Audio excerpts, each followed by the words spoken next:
Thank you very much for being here. We had a very, very good cabinet meeting. We're on our way to some tremendous numbers. I think, first of all, many companies are now moving into the United States. They're coming back. Some of them left us from many years ago, decades ago, and seems they're all coming back. We have probably identified maybe $4 trillion worth of companies moving back or going to move back. Many of them have announced it's going to be tremendous jobs, high-paying jobs too. And you probably know the chip business, not because of the CHIPS Act, which was a disaster. You gave billions of dollars to companies that already have many billions of dollars. They said thank you very much. It was no incentive for them to use it. But what is good is the tariffs will make it so that they want to come back. That's why they're coming back. I think they're coming back because of the election that took place on November 5th and because of the fact that they have to come back because the tariffs are forcing them to come back. And remember, there are no tariffs if you build here, and that's a big factor. So we have record numbers. Howard was just telling me the numbers that we're talking about are crazy, beyond anybody's wildest expectation. So they'll be doing a lot of building, all sorts of businesses, including the basics of automobiles. We have, as you know, Honda is coming in with a massive plant to Indiana, but there are many plants that are happening, and literally some are started already. General Motors is already redoing plants that were half abandoned, or they have plants that weren't being fully utilized. They're going to be they and others are going to be making parts and other things in those plants so that it's one-stop shopping finally. It's ridiculous. You had to go to Mexico, you had to go to Canada, a car went all over the place. It was like, I don't know how that would have worked, but that's the way it sort of ended up. We had a deal, and we have a deal, which is fine, but people took advantage of the deal. They cheated. And when you cheat, the deals are unfortunate. But now what's happening is the numbers are beyond our wildest expectations. Now, having to do with cutting, we've done a lot of cutting from people, ideally the people that aren't doing the job. In many cases, people weren't attending jobs. In some cases, in many cases, people didn't exist. They had on the government rolls people that don't even exist. But of the ones that did exist, as you know, many didn't come to work. Many had no intention of coming to work. Many were paid and working someplace else. There were lots of bad scenarios, but they're being weeded out, and I think we're probably ahead of schedule on that. And to me, something that was just terrible is the contracts that we're finding, the fraudulent contracts that we're finding, where millions and millions of dollars and even billions of dollars in some cases were given out. And I think we'll start with that. I'd like to start with Doug Burgum, Secretary of the Interior. He told us about a couple of contracts that we have now found. When he got there, they saw this with Chris and everybody, and they couldn't believe it. Doug, could you just relate what you told us a little while ago? No, happy to, Mr. President. There's a federal consulting group, which was a group inside of Interior, but it was managing contracts from many different agencies that flowed through here. One of those contracts was to do surveys of individuals, $830 million for surveys. And so part of the question was, hey, could we actually see the surveys? And then the surveys came back, and a survey was like 8.5 by 11 sheet of paper with 10 questions that anyone's child in junior high could have put together, or AI could have done for free. $830 million. So that's one that we've stopped. And that contract was going out after you were inaugurated, sir. So Yeah. it was So jumping. it's a pure fraud. Yeah. It's a fraud. But we've had many fraudulent contracts that were caught by the work that Elon and his people are doing, and working with our people. It's been brought to light. The fraud, not just waste and abuse, the fraud has been incredible.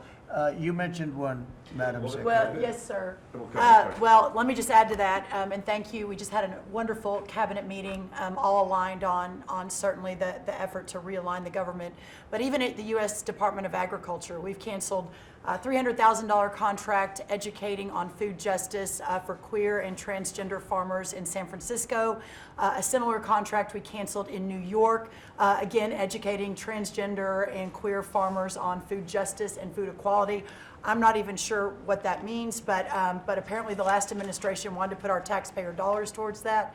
We canceled a $600,000 contract out of Louisiana that was studying the menstrual cycles of transgender men, a $600,000 contract. We canceled another contract out of a university in the middle of the country that focused on getting more diversity, equity, and inclusion into our pest management industry. Again, these are nonsensical. It makes zero sense to use taxpayer dollars to fund these. I know these are just a few examples of the hundreds and hundreds that we have found. Well, a clear case of fraud was with the Small Business Administration, where they were handing out loans, $330 million worth of loans to people under the age of 11. I think the youngest, Kelly, was a 9-month-old who got a $100,000 loan. That's a very precocious baby we're talking about here. We're tackling the fraud, waste, and abuse in the agency. We've seen, hundreds of billions of dollars of fraud go unprosecuted, so we're taking that on. We have a zero tolerance policy for fraud, and we continue to crack down on it and make sure people are held accountable. It's amazing. And you have a lot of that. You found far too much of it. It's a pure fraud. We like to use the words waste and abuse because they sort of sound good, but many of these things are pure fraud. Now there was a contract that you've heard about where Stacey Abrams got $2 billion just before we took over, and it was a rush to get her the money, and that was environmental, and nobody knows what she was doing. But $2 billion. If you got $2 million, that's a lot. If you got 200,000, that's a lot. But this was $2 billion was given. Lee, do you want to talk about that? And the other one that was even worse? EPA has now canceled over $22 billion worth of contracts. $2 billion going to this NGO that Stacey Abrams was tied to. They received only $100 in 2023. And then the Biden administration gave them $2 billion. The director of the Greenhouse Gas Reduction Fund saw his former employer get $5 billion. So $20 billion went to just 8 NGOs, and they're all pass-throughs. And then they were giving it to other entities, many of them were pass-throughs. And what you have is all these extra middlemen, they're taking their cut. And the taxpayer ends up getting screwed. They're losing out on all this hard-earned money. They can't afford to have the federal government waste. The partnership with Doge and Elon Musk has been incredible at EPA. Their team is very talented. We wouldn't have been able to do it without them. And of course, this mandate from President Trump to make sure that we identify every last penny, whether we're saving $50,000, $5 million, or $22 billion. We will not rest until every last penny is saved. Thank you, Mr. President, for the opportunity to do this for the American public. Thank you. Great job you're doing. So we have a lot of that. We're getting down to a point we think probably over the next 2 or 3 months we'll be pretty much satisfied with the people that are working hard and want to be members of the administration and our country, really. And they're doing a lot of good people. We have a lot of great people. We want to keep the good ones, and we want to get rid of the ones that don't exist, and we want to get rid of the ones that do exist but don't work. And we have quite a few of them. Would anybody else like to say something before we take some questions from the press, please? Doug Collins. Yeah, Mr. President, I think one of the things that you've always told me is take care of our veterans, and that's what we're doing at the VA. And one of the things, though, is you also have to know who your employees are. You have to know the very fact of who you are. We're 470,000 roughly when we started this, larger than the active duty Army, when you think about that in the perspective. But however, this is an interesting point. When I first got there and we started looking at this, how you take care of people, we didn't have an HR system that could actually give us a rundown on who actually was working where. That we've had to work with that, working with our VA employees who are those liaisons. We've been able to put together an organizational chart which we can start looking at that. But the interesting part about it is about taking care of veterans, and what you've told me to do is how do we get the people in the right places. And I think when we look at this, GAO has told us we were high risk for years. The previous administration put literally tens of billions of dollars and tens of thousand employees over the last 4 years, and we saw our statistics basically stay the same or go down. Backlogs went up. you know, maybe the question is not money and employees anymore. Maybe it's the organization and how we effectively deliver for the American people. And that's what we're going to do. Well said. And you know, one thing I want to add to it, it is not necessarily a very popular thing to do. You know, you're talking about employment, you're talking about people and the lives of people. And yet, I think the American public understands we're trying to save our country and make our country great again. I mean, you could say it, but we're trying to save our country from this extraordinary thing that was happening. What they were doing to our country was just a horrible thing. And I have no idea how it plays out in the public. I guess you see poll numbers that are very good numbers, but I don't know what that means long term. But it's something that has to be done. If we don't do it, we're not going to have much of a country left, so we have to do it. So we're doing things that I think a lot of presidents wouldn't be inclined to do, but we're doing it to really, you know, I don't want to use cliche. I don't want to say we're doing it to make America great again, because I say that on the campaign trail, but there's really no other words that could express it better than that.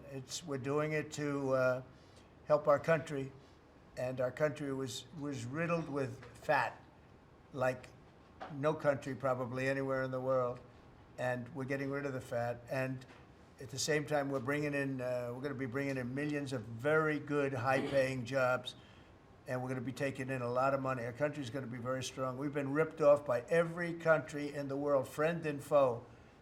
We were taken advantage of like nobody's ever seen. And you saw what happened today with Venezuela. We did something with Venezuela, which is long in the making, and it's very substantial. And we'll be announcing cars very shortly, and we already announced steel, as you know, and aluminum. We'll be announcing pharmaceuticals at some point in the not too distant, because we have to have pharmaceuticals. We don't make pharmaceuticals anymore in our country. And if we have problems like wars or anything else, we need steel, we need pharmaceuticals, we need aluminum, we need a lot of these things that we sort of don't make anymore, and yet we're equipped to do it all. So we'll be announcing some of these things in the very near future, not the long future, the very near future. And it'll bring in billions of dollars, billions and billions, and it'll bring in, maybe more importantly, jobs. It'll protect the jobs we have, and it's going to be really, really quite amazing. Chris, did you have something to say? Yes, Mr. President.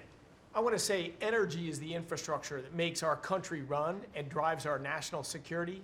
The Biden administration grew my department, the Department of Energy, by 20%, and expenditure much more than that, all in an effort to reduce the production of energy in the United States and to make energy more expensive. We are stewards of the American taxpayer dollars, right? That's the job of everyone around this table, led by you. We want to reverse that trajectory and care about every dollar an American taxpayer gives us, and are we using it for the benefit of Americans? Let me tell you one thing: huge growth in expenditures, huge growth in employee count. Puerto Rico, an American territory, had its electricity grid destroyed. They had billions of dollars in the Department of Energy to help Puerto Rico, yet they didn't spend that money, because that money would have meant more energy, more jobs, more prosperity in Puerto Rico. They wanted to have them as a poster child of wind and solar. This island should run on wind and solar. That just doesn't work. But they cared about politics more than the American people, and they didn't treat the dollars like they were their dollars. Yeah. This table, the team you have assembled, we're treating the American dollars like they're our dollars. Thank you. We're doing a great job on energy, by the way. We have things happening with energy that will knock your socks off. A really amazing job. Howard, do you want to say a couple of words?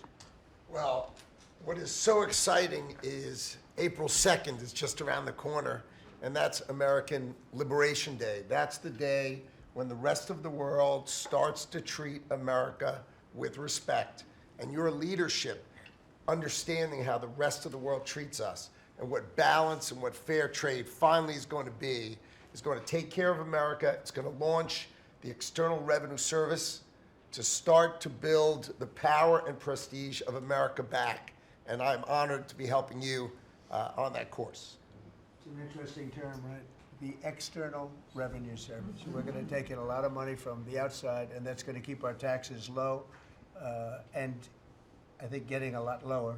It's going to be a lot of money, and the external will take care of the internal to a large extent. So I think it's going to be a beautiful transformation.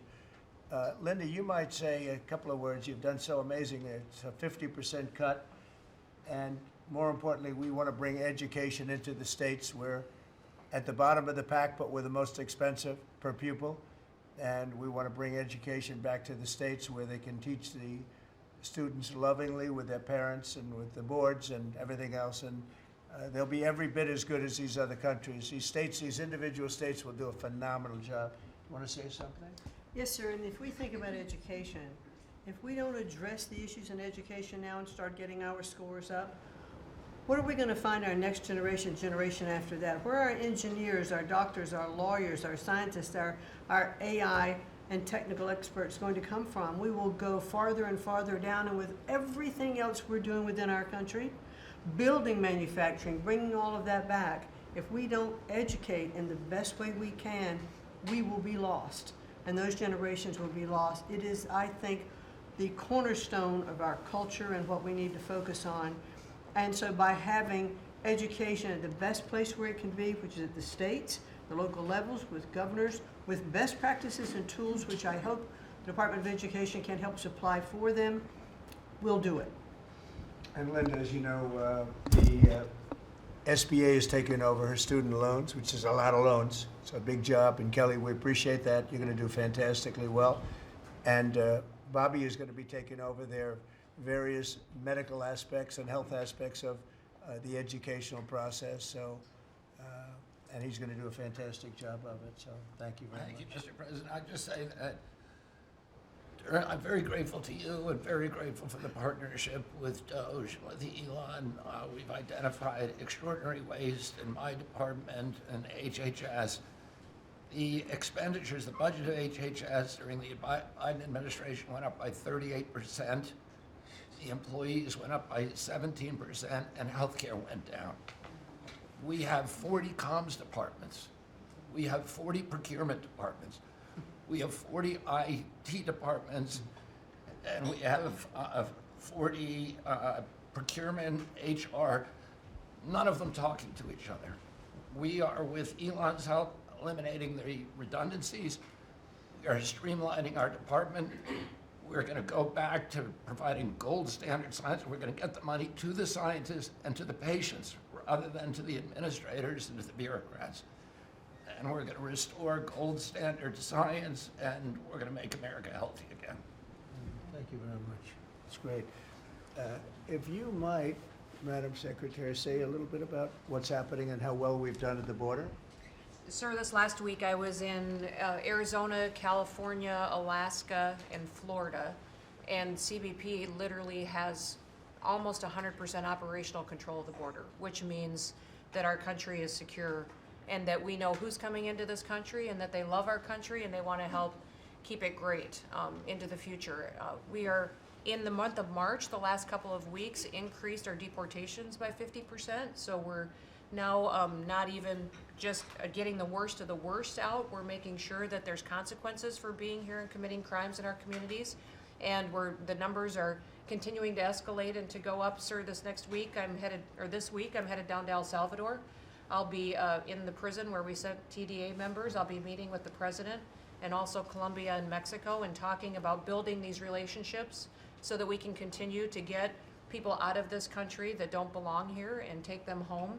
And also, you had talked to me about sending the message worldwide about the fact that people shouldn't be coming to this country and they shouldn't be coming here illegally. So we are in several other countries around the world with a message right now that's saying, if you are thinking about coming to America illegally and coming here, don't do it. You are not welcome. We have a legal process to becoming a United States citizen, and there are consequences if you come here illegally, and America has changed because we're putting Americans first. So we've also, the Coast Guard has done phenomenal work. I don't know if you all have reported on it, but we have broken historic records in the amount of drug interdictions that they have brought in. We've repositioned the fleet to go after the fentanyl crisis and to go after the southern border and securing it, and they've done amazing work as far as that. We were down in Florida. They brought in $500 million worth of cocaine that they had done in 14 interdictions and had brought them in, going right directly after the cartels and doing great work there. And we have a cutter that we have sped up the process, sir, the icebreaker. That'll be hitting the waters here this summer, and we've got 2 more that will be coming. But, you know, Russia's using their cutters and icebreakers up in the Arctic to do surveillance on us, and we're going to reposition our fleet to continue to partner. I want to thank the Secretary of Defense and the Navy for all of their help and partnership, too. We do operations together because their obvious Navy warships are in certain regions, but our cutters are faster and can work together in a partnership that's securing America. So, and we're going to eliminate FEMA. So we've got a lot to do, but it's all good, and we're working hard, and we're going to make sure that we're continuing to do exactly what you promised. That's great job. Yesterday, there was a plaza that you know well. There'd be hundreds of thousands of people standing at that plaza, pouring into our country, totally unchecked. Many people from jails and prisons and mental institutions and gang members, and horrible. And they just pour into our country. Yesterday, I was speaking to somebody, I was checking on the border, and they said there was literally nobody in this massive plaza. You know, we're talking. A plaza that would hold hundreds of thousands of people. There was literally nobody there. There was one person sweeping it, but there were no people. It's been amazing. It's been an amazing transformation very quickly. And we're getting the bad ones out first, and we're taking them out. And there's some really bad ones, murders of more than one people. At least 50% murdered more than one person. This is the people that we're letting in through their open border policy. It was terrible, but I want to just congratulate you and Tom Holman on the job you've done. Sir, Boston this weekend, hundreds of dangerous criminals were removed, 4 killers taken out of the country just by what they did in Boston this last few days. Yeah. And these are killers that there's no reasoning. It's not like, oh, let's talk them out of it. These are stone cold killers. They don't care. They don't even think about it. They kill somebody. They go to sleep. They wake up. They don't even remember they killed them. These are bad people that should have never been allowed into our country. Pam is doing such a fantastic job. I thought maybe you could say a few words. Thank you, President. As far as we are hearing a lot about fraud, waste, and abuse, a lot of waste and abuse, but there is a tremendous amount of fraud. And Elon, thank you for your partnership. Thank you for your team. You have uncovered so much fraud in our government, and we will prosecute you. We have an internal task force now working with every agency sitting here at this table. And if you've committed fraud, we're coming after you. Thank you, Elon, for that. On the violent crime level, thanks to President Trump's directive, we are seeking the death penalty again. So all of these horrible, violent criminals that you're hearing about around the country, they will face the death penalty federally within our country. And the drug dealers need to get out of here because we are coming after you. We're going to have 94 great U.S. attorneys around this country, and everyone will be prosecuted to the fullest extent of the law. Thank you. Thank you, President. It's at your directive. I couldn't have said that better. That's very good. That's very good. She's doing a fantastic job. Thanks, Pam. Do you have any questions, please? Mr. President. Yeah, please. Mr. President, what can states do now to implement your Department of Education executive order? Well, I think what's going to happen is we are cleaning out a lot of things like the loans, student loans, which will be handled very professionally by people that do that. And then, as you know, RFK Jr. is going to do a fantastic job having to do with health and the other things, and frankly, better than the people at the Department of Education. You see the buildings all over D.C., and then the rest is the states are going to start coming in and taking all of the information on all of their students. And I think a lot of that information is going to be shipped to different states like Iowa, like Indiana, like so many. They're so anxious to get, they're calling us, and they're so anxious to get it. We'll be shipping the records of the children that they're taking care of, that they want to take care of, and the process will begin. And I think it won't be that long before the states will be really running the Department of Education. Our teachers are going to be taken very well care of. And I said, personally, I don't care union, non-union, it doesn't matter. Teachers are so important to this country and to me. And we're going to take great care of our teachers. And I know it's very important to Linda. So I think you're going to see a tremendous change very quickly having to do with education. And the process has already begun, very strongly begun. I think we've done, in whatever it is, 8 weeks. People are amazed at how much we've done in terms of the safety of the country. In fact, I would like to ask maybe Marco to say a few words on what's happening with respect to, in particular, Russia, Ukraine, where we have some pretty good news. I think we want to get it stopped. We're losing 2,500 young people, and these are Russian and Ukrainian people largely. And they're not American people, but on a human basis, we want to get it stopped, and we want to stop spending billions and billions of dollars to a country that we think it's time, and we're doing pretty well. Marco, do you want to say something? Yeah, Mr. President, first of all, I think the American people should be proud that we have a president that's promoting peace and the end of conflict on this planet. This is a war that's gone on for 3 years, as you pointed out, that, as you rightly pointed out, would have never happened had you been president, but now it's here, and it needs to be brought to an end. There is no military solution to this war. It has to end through negotiation. And there's only one leader in the world that's capable of bringing two sides to a table, and that's our president, the President of the United States, President Trump. And that's what he's done. And so today, even as we speak, we have teams on the ground in Saudi Arabia meeting with the respective sides in the hopes of making progress towards this outcome that we all want to see. And I think that the country owes you a great debt of gratitude, and the world really, because, I mean, you're the only leader in the planet that can bring the two sides together to bring an end to this conflict, and that's what you've done, and you've done it despite, you know, impediments from other countries and others who maybe have different opinions about how this should go. But ultimately, I think that the only chance we have for peace is through the President's leadership, and you've shown that, and we hope it'll bear fruit, and today will hopefully be one step more in that direction. Thank you, Marco. And on the Middle East, another hot spot that we didn't have a problem with. There was no problem in the Middle East when we left, and now there's a lot of problems in the Middle East, but we're working on that.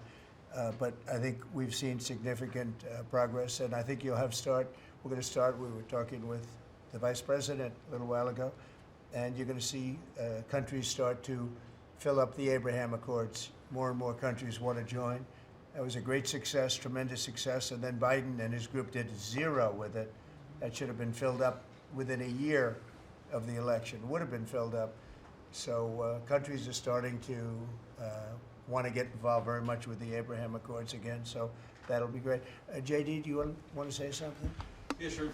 Yes, sir. Just on that topic, if you think about what happened with the Abraham Accords, one of the great diplomatic breakthroughs under the first Trump administration, really in the last 30 or 40 years of American history in the Middle East, and the Biden administration did absolutely nothing with it. Built on it, not at all, added 0 additional countries. Purely out of political spite, the Biden administration, I think, hurt the United States and really hurt the project of world peace. That has changed. Luckily, about 2 months ago, we got a new president, and that president has given us the task of building out the Abraham Accords, adding new countries to it. And really what you see is a lot of these countries that have historical, ethnic, or religious hatreds want to build. They want to build new artificial intelligence. They want to build new real estate projects. They want their citizens to become rich and prosperous and peaceful, and they're setting to the side some of those old hatreds under the leadership of President Trump. So it's early, but we made a lot of progress, and we'll keep on making progress, sir.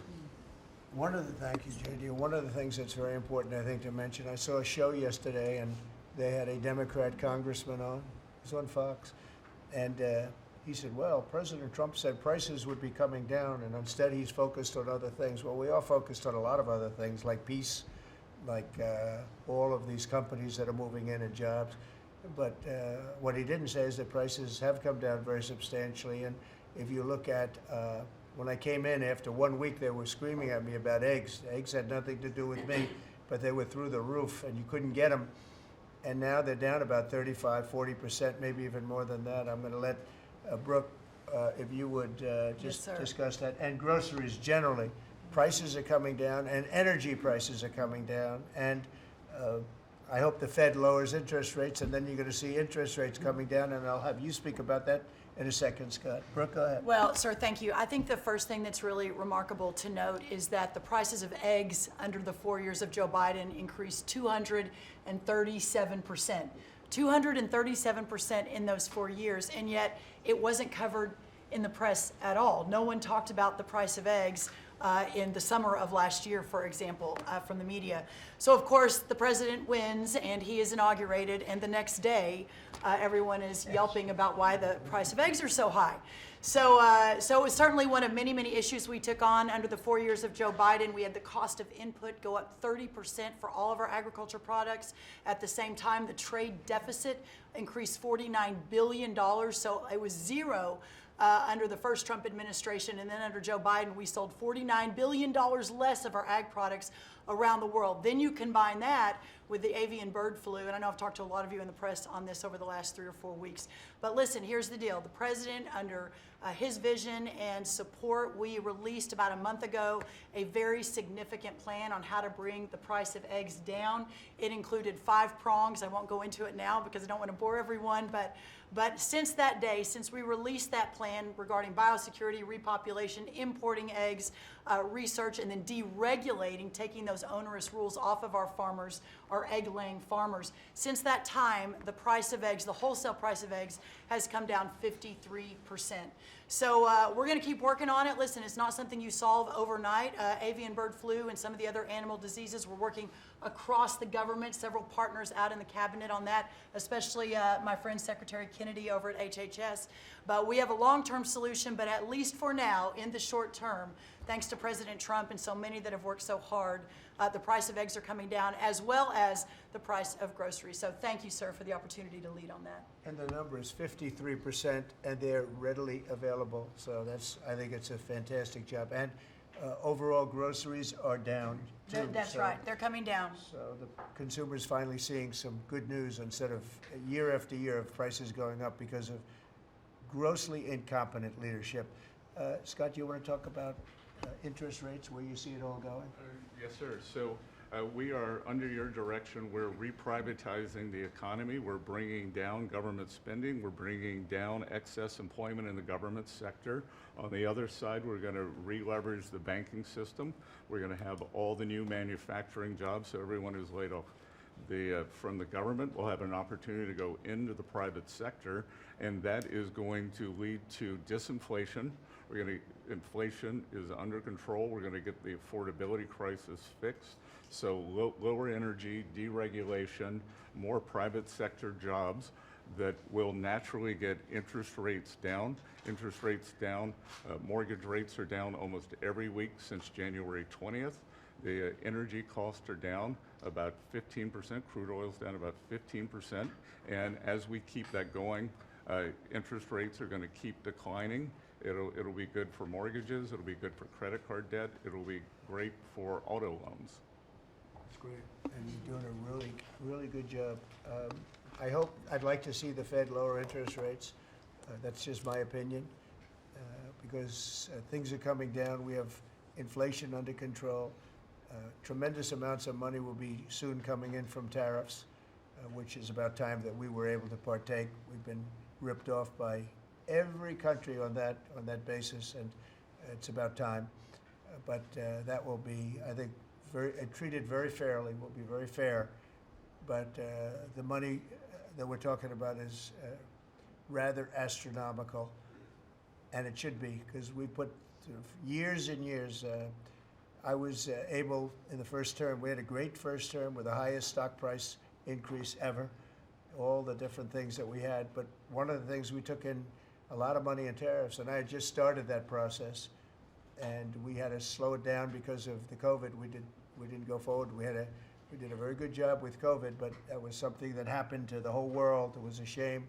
What a shame. All those people dead, and all of the problems that it caused for countries far worse. I mean, some countries still haven't recovered. Economically, they haven't recovered.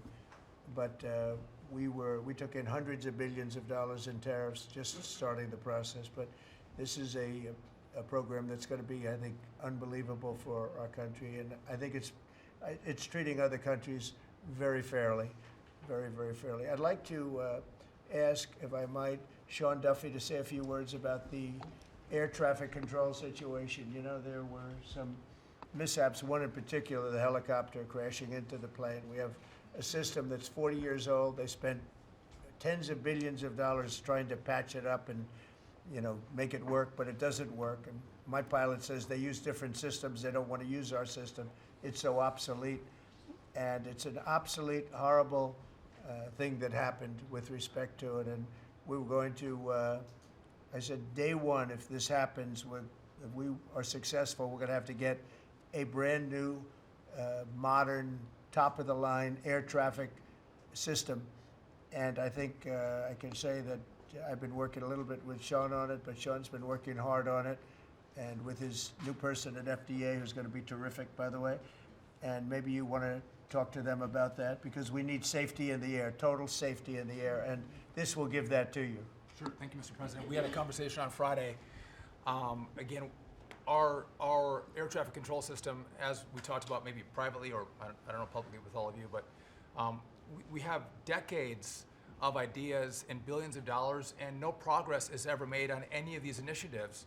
Air traffic control is the same thing. And so we're having a conversation about building a state-of-the-art, brand new, best technology, envy of the world, air traffic control system. And what's interesting from the DOGE team is they'll look and say, well, what is the problem? Why hasn't this been built? This is about safety. This is about people's lives. All of you fly, your family flies. Why hasn't it been done? And the problem is in government, it takes way too long. So technology changes and money changes and administrations change.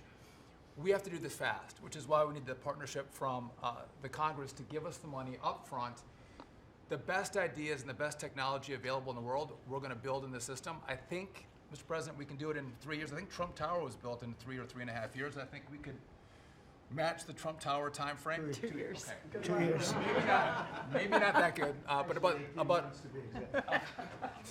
3 years. And again, we have to choreograph because again, our towers are operational, keeping planes in the air. So we got to choreograph this, but we can do it in short order. If I can just make one other point, Mr. President, we're $36 trillion in debt. You've never had a DOGE. We've never come in and looked at our government the way, Mr. President, you've looked at this government and said, there's too many people, there's contracts, fraud, waste, and abuse. And so we've had a few bumps in the road as we've gone through this process, but if you look around this room, everybody has seen how the process has evolved, and everyone appreciates some of the insight and technical support that we've gotten to make this government more efficient, to make it more responsive to the American people. And so, again, when you have a new system like this, you'll get some bumps. But things are rolling out. The last 3 weeks have been much, much better as our teams have integrated and we're working to deliver for the American people. And I would say some of the press had made comments last time about what happened in the last meeting. We had a great conversation in the last meeting. Elon and I had a great call after the meeting, and so sometimes the reporting can be a little bit off. I love the analysis that you guys do when you're not in the room.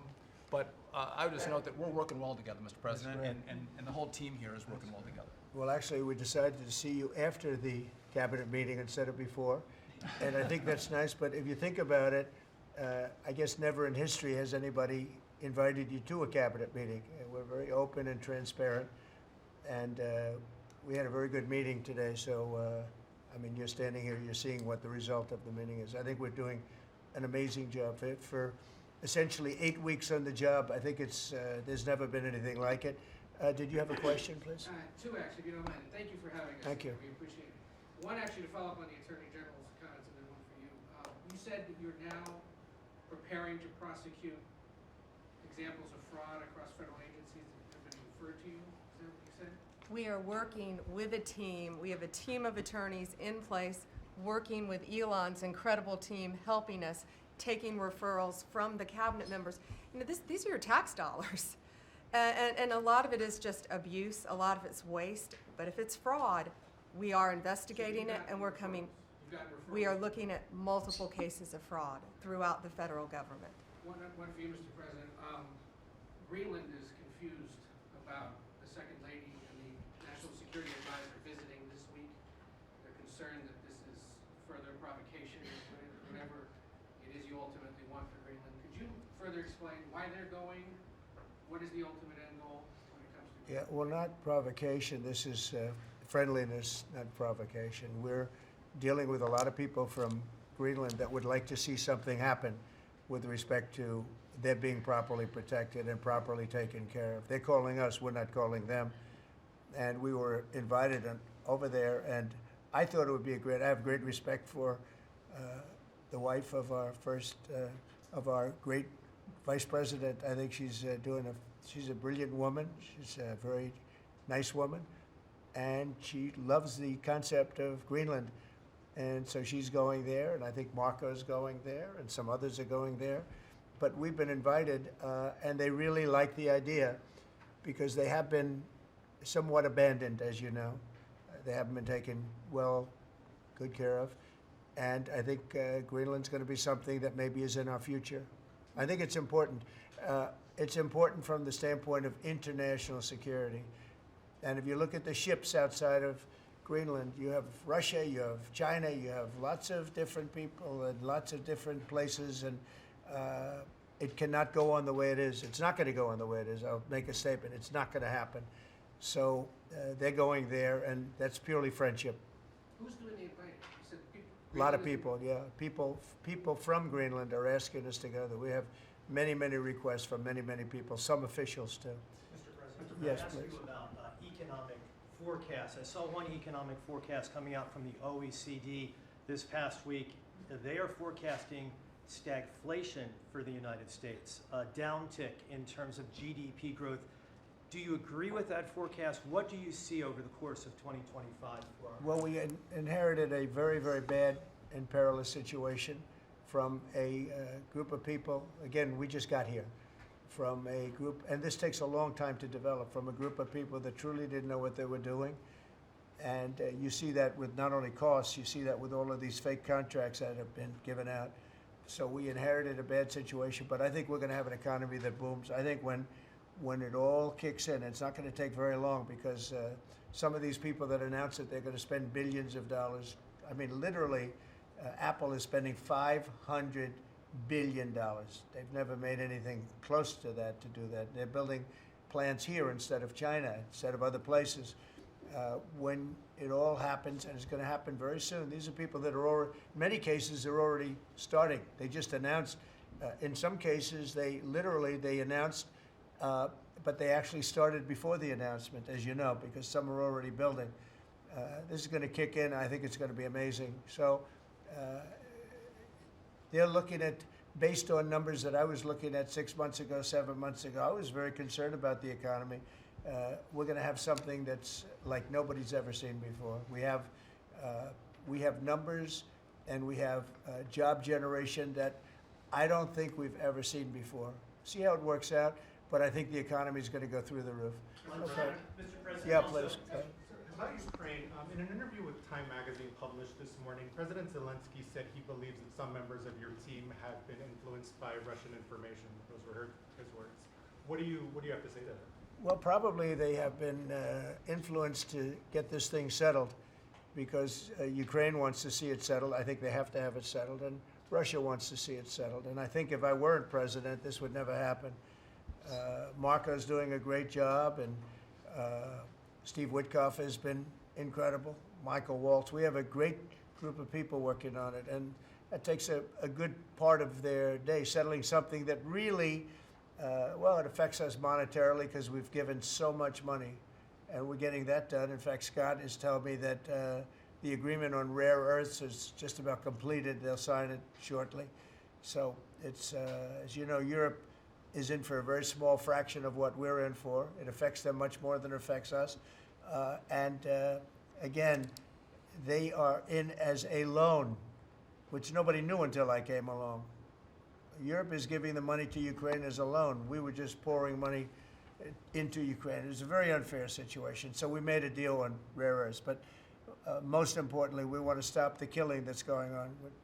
2,500 on average, mostly soldiers, a week are being killed. And they're Russian and they're Ukrainian, and if we can stop it, that's a very important thing to me on a human basis. Okay, anybody else? Are you signing the rare earths deal today? Is that what you mean? No, we'll be signing it soon. So Ukraine. It'll be signed very soon. China May I ask Another question on Ukraine. Yeah. You recently mentioned the fate of all the Ukrainian children abducted and transported to Right. Russia. So are you demanding that Russia return these kids to their families in Ukraine? Well, it's one of the things that we're talking about. I know that no decision's been made. We're talking about territory right now. We're talking about lines of demarcation. We're talking about power plant ownership. Some people are saying the United States should own the power plant and then work it that way because we have the expertise to fix it up, et cetera, et cetera. It's okay. That would something like that would be fine with me. But they are talking about ownership of the big nuclear power plant in particular. But all of these things will come up, and they have come up, and that has been discussed, yes. Okay, I want to thank everybody very much. This was a great meeting. These are phenomenal people. We're lucky to have them. I have to tell you, I want to thank you all, and Elon, I want to thank you. I know you've been through a lot with this horrible situation that happens. That's right, saving America. It's very unfair. What he is a patriot. Here's a man that I can tell you, he's a friend of mine. He's become a friend of mine. He supported me in the election. That's when I got to know him. Really, I knew him a little bit from the first term, but not much. But he's a patriot more than anything else. He's never, think of it, he has never asked me for a thing. He could have. I always say, I wonder if he's ever going to ask me for something. And that's always subject to change, and if it does change, I'll let you know about it. But Elon has never asked me for a thing. I mean, I got rid of the electric car mandate. I have no idea how that affects him, but possibly not good. I don't know. But he's never asked me for a thing. And I think that's an amazing tribute. I did get activated last week when I saw what they were doing. I said, he makes an incredible product, and we're going to go out and tell people you can't do that stuff and support him. They got to support him, because if he wasn't doing this, he wouldn't have any of these difficulties. And I think it's getting less and less. Pam has done a great job with regard to all of the, I mean, I know the kind of investigations that are going on. If she finds them, which she will, she already found 4 of them. But I think they're going to suffer very grave consequences, because they're really terrorists when you think about it. They're terrorists at a high level. And I think the people that are financing them, they could very well be people I know, people that you write about. But those people are in big trouble, so they better cut it out. But Elon's a patriot. We want to thank you very much for the job you're doing. Thank you very much. Thank you very much, everybody. Thank you. Thank you. Thank you, everybody. Thank you very much. On a daily basis, just trying to do the right thing for the American taxpayer and for the American people. Just a thank you to the Doge team, who are literally getting death threats and being accosted, and these are, a lot of them are just kids. They're just trying to help out, and they're very talented. They could get jobs for millions of dollars a year. Instead, they come here, earn peanuts, and get death threats. So thanks to the Doge team. Thank you.